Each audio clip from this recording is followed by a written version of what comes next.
तुम्ही काल पण असेच रागावलं होता माझ्या अंगावर, ओरडलात अगदी. मला सवय नाहीये, मी सांगतेय तुम्हाला सारखं सारखं तेच तेच. सॉरी सॉरी, खरंच सॉरी.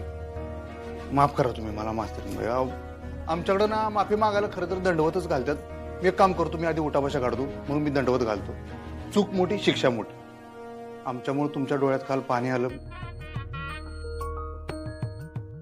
नाही खरंच मी टेन्शन मध्ये तुम्हाला बोलून गेलो, पण सॉरी सॉरी मास्तरीन बाई, खरंच. म्हणजे मी मोठ्यानं बोलतोय पण तुमच्यावर ओरडत नाही मी. हे बघा तुम्ही प्लीज थांबवा, हे थांबवा सगळं.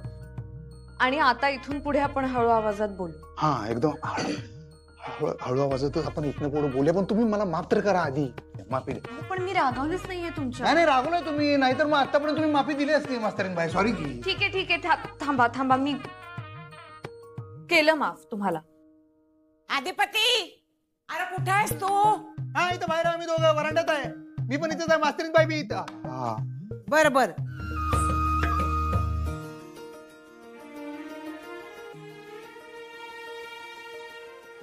सुखी वा सुखी. पोरानो, मला तुमच्याशी बोलायचंय. काय? तुमचं देवदर्शन राहिले ना व? तर भूवी सांगत होती उद्याच्या उद्या देवदर्शनाला जाऊन या. आदिपती, सुनबाईसने सांगितलेस ना व? जेजुरीचा खंडेराया आपलं कुलदैवत आहे, त्याचं दर्शन घेऊन या. मी अभि जाऊ का बरोबर? तुझं काय काम तिथं? अगं आते, ते लोक चाललेच आहेत तर आमचं बी देवदर्शन होईल का नाही म्हणून म्हटलं. भूवी येईल तेव्हा जाऊ आपण समजेजण. आता नवरा नवरीला जाऊ देत फक्त. सुनबाई, समधी तयारी करून ठेव. हा, उद्या सकाळच्यालाच निघा. मला हे ताईच्या कानावर घातलं पाहिजे. नाही म्हणजे ताई म्हणली का अजून हे नवरा बायको झालं नाहीत तर त्यांच्यावर नजर ठेवायला सांगितलं आणि दूरबी ठेवायला सांगितलंय मला. दुर्गे, अक्कल नसल्यासारखी बोलू नकोस काहीतरी. हे बघ आत्या, हे नवीन नवरा नवरी आहेत. तेव्हा उग पाऊल वाकडं पडलं तर देवाचा कोप होईल. आणि हे बघ, मला ताईनं बचावून सांगितलं आहे का म्या ह्यांच्या बरोबर जायचंय म्हणून, आणि यांच्यावर नजर बी ठेवायची आणि हसनी दूर बी ठेवायचे, हे सांगितलंय मला ताईनं. काय नाही, तसं काय नाही. मी बोलते भूवीशी. चल जरा नैवेद्याचं बघू. तू हो पुढं, मी आले. चंचे चल ग बाई, काम आहे जरा. आजी मी पण येते. अग नग नग, तू नवी नवरी आहेस, तुला कुठं कामाला झोपू? राहू दे. आजी मी तेच म्हणते, मला बसून राहायची सवय नाहीये. मला सवय आहे कामाची. अहो ते धनाजी बघल सगळं. पण मी काय करू? मला इथे काहीच काम नसतं. मला फार कंटाळा येतो. मी सांगते आजींना मला काम करायचं. मला सवय आहे कामाची. मी आपला जन्म फक्त राबण्यासाठी झालाय. नाही, ताईला हितल्या खबरा पोचवा, मग ती बाई फोनवरतून ऑर्डरी सोडणार, त्याप्रमाणे समजा करा वागा.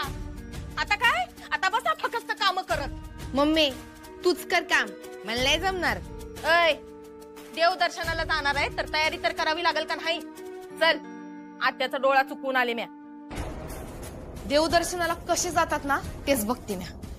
का काय करणार आहेस ग तू? त्यांचा जाण्याचा मार्ग अडवण्याचा प्रयत्न. ऐ, आता हे बघ संचे, उग काय बी उद्योगधंदे करू नगस. तुला ती व्याही भोजनाचं आठवतंय ना? ते जुलाबाचं स्तंभ आपल्यावर उलटलं होतं. आजी एक सांगू का? हा बोल की. आमच्या घरी ना एवढं सोवळं नाहीये. म्हणजे देवावर श्रद्धा आहे पण शिक्षणावर जास्त विश्वास आहे. शिक्षण महत्वाचं आहे आमच्यासाठी. आमच्यासाठी ना देव शिक्षणच आहे. माझे बाबा शिक्षक आहेत, मी शिक्षिका आहे, माझी आई शिक्षिका आहे. आणि ही नोकरी नाही आमच्यासाठी, आमची आवड आहे ती. म्हणजे माझा एखादा विद्यार्थी जेव्हा छानसा सायन्स प्रोजेक्ट करतो किंवा काहीतरी मोठं अचीव करतो ना, तेव्हा मला खूप आनंद मिळतो. माझ्या पर्सनल आनंदापेक्षा पण जेव्हा माझे विद्यार्थी शाळेचं नाव मोठं करतात तेव्हा मला जास्त आनंद होतो. आणि मला असं वाटतं की मी अजूनही शिकतेच आहे, मी पण विद्यार्थीच आहे. अजून खूप काही आहे शिकण्यासारखं. मला असं वाटतं ना आजी की हे जग म्हणजे ज्ञानाचं भांडार आहे. खूप काही शिकू शकतो आपण. बया, या घरात कसं होणार तुझं?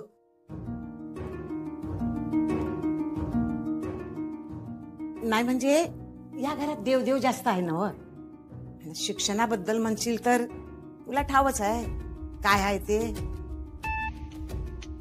सत्य आहे. हा हा बोल हा बोल बोल. हा झाला का देवदर्शन? बर महाअभिषेक पण केलास? लय बेस झालं बघ. हा यो पण नवस बोलली होतीस. भुवे अगं अनवाणी प्रदक्षिणा म्हणजे अगं तब्येतीला सांभाळून कर बाई. ते पण आहेच म्हणा. अगं देवाचं म्हणजे कसं शिस्तीत झालं पाहिजे. तब्येत सांभाळ बाई, काळजी घे.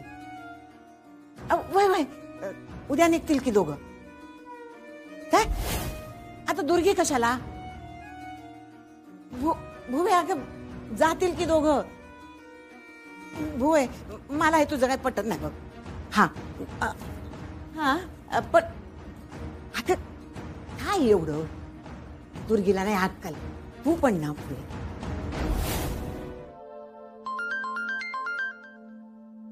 हा आई बोल. हा अक्षू कशी आहेस ग बाळा? मी बरी आई, तुम्ही? आम्ही ठीक आहोत. काय नाही, सहज तुझी आठवण आली म्हणून फोन लावला. कशी आहेस, काय चाललंय, काय करते काय? अगं काही नाही, आता उद्या देवदर्शनाला जायचं ना, त्याची तयारी करते. हो का? छान छान. मग आता आधी देवदेव, मग सत्यनारायण, मग गोंधळ, नाही का? बापरे एवढं सगळं? बापरे अक्षू, बापरे का ग? अगं आई ह्यांच्याकडे खूप आहे काय काय. महाअभिषेक आणि अनवाणी पायांनी प्रदक्षिणा, उपास तापास, बरंच काय काय. हा ग अक्षू, असतं असं. प्रत्येक घरात आपलं आपलं असं काहीतरी असतं. अगं पण आई ज्ञान शिक्षण ह्यातलं काहीच नाहीये या लोकांकडे. या सगळ्याला तू संधी समजलीस तर? म्हणजे अशा घरात तू ज्ञानाचा प्रकाश आणू शकलीस तर? अवघड आहे आई. पण अशक्य नाही ना अक्षरा? अगं आई हे लोक आहे त्यात खुश आहेत. म्हणजे शिक्षण नाही, ज्ञान नाही, ह्याबद्दल यांना काही वाटत नाही. आवडही नाही आणि गरजही नाही. अगं हो अक्षू, मला कळतंय ते. पण हे बघ, बदल व्हायला वेळ लागतो. मला सांग, झाड तू आज लावलं की उद्या उगवतं का? नाही ना. तसंच असतं ते. वेळ द्यावा लागतो अक्षरा. पण त्यासाठी जमीन सुपीक लागते ना आई. अक्षू अगं ऐक, जाऊ दे, मला इथे खूप कंटाळा येतोय. काहीच काम नाहीये करायला. भुवनेश्वरी मॅडम आला ना की मी त्यांना सांगणार मी शाळा जॉईन करते. अगं परीक्षा जवळ आल्यात, मला पोर्शन पूर्ण करायचा मुलांचा. अगं घरचं दारचं सगळं तुला करावंच लागणार आहे आता. आणि तू ते खूप चांगल्या पद्धतीने करशील, खात्री आहे मला. बरं आणि ऐक अक्षू, तुझं देवदेव झालं ना की बाबाला पाठवते हा तुझ्याकडे घ्यायला. बाबांची तब्येत ठीक आहे ना? हो ठीक आहेत बाबा. तुझं नाव घेतल्याशिवाय तीळ भिजत नाही त्यांच्या तोंडात. पण आता अक्षरा, आमची काळजी करायची नाही.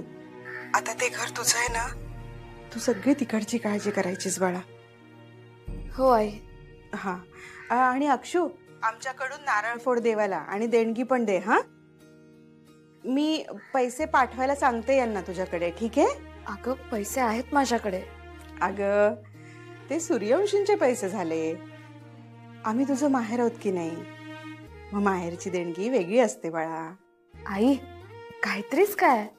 अगं अक्षू, आता सासरी जोडलं जाणं हे तुझं. अगं आई, सासरला जोडलं जाणं म्हणजे माहेरची नाती तोडणं असं नाही.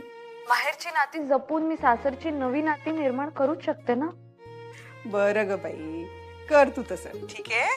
हा पण नारळ आणि देणगीचे पैसे मी वेगळे पाठवते तुला. आई अगं अक्षू, आपण बोलू नंतर. हा चल, आता कामं पडली आहेत माझी, ठेवते मी. हा